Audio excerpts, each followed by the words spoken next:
Mahindra showroom ಸಿಬ್ಬಂದಿಯ ನಿರ್ಲಕ್ಷ್ಯ.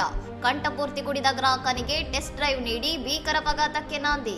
ಮಹದೇವಪುರದಲ್ಲಿರುವ ಶೋರೂಮ್ಗೆ ಬಂದ ಅಭಿಲಾಷ್ ಎಂಬ ಗ್ರಾಹಕನ ಸ್ಥಿತಿಯನ್ನು ಸರಿಯಾಗಿ ಪರಿಶೀಲಿಸದ ಸಿಬ್ಬಂದಿ ಟೆಸ್ಟ್ ಡ್ರೈವ್ಗಾಗಿ ಮಹೀಂದ್ರ ಎಲೆಕ್ಟ್ರಿಕ್ ಕಾರನ್ನು ನೀಡಿದ್ದಾರೆ. ಕುಡಿದ ಮತ್ತಿನಲ್ಲಿ ಕಾರು ಚಲಾಯಿಸಿದ ಅಭಿಲಾಷ್ ರಸ್ತೆಯಲ್ಲಿದ್ದ ಹ್ಯುಂಡೈ ಕ್ರೆಟಾ ಸೇರಿದಂತೆ ಒಟ್ಟು 4 ಕಾರುಗಳಿಗೆ ಅಡ್ಡದಿಟ್ಟಿ ಡಿಕ್ಕಿ ಹೊಡೆದು ಜಖಂಗೊಳಿಸಿದ್ದಾನೆ.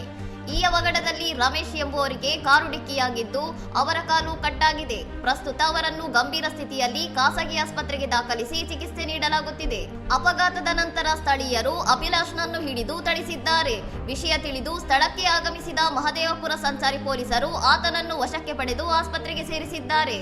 ಈ ಸಂಬಂಧ ಅಭಿಲಾಷ್ ವಿರುದ್ಧ ಭಾರತೀಯ ಮೋಟಾರ್ ಕಾಯ್ದೆ ಹಾಗೂ ಬಿಎನ್ಎಸ್ ಅಡಿಯಲ್ಲಿ ಎಫ್ಐಆರ್ ದಾಖಲಾಗಿದ್ದು ಪೊಲೀಸರು ನೋಟಿಸ್ ಜಾರಿ ಮಾಡಿದ್ದಾರೆ.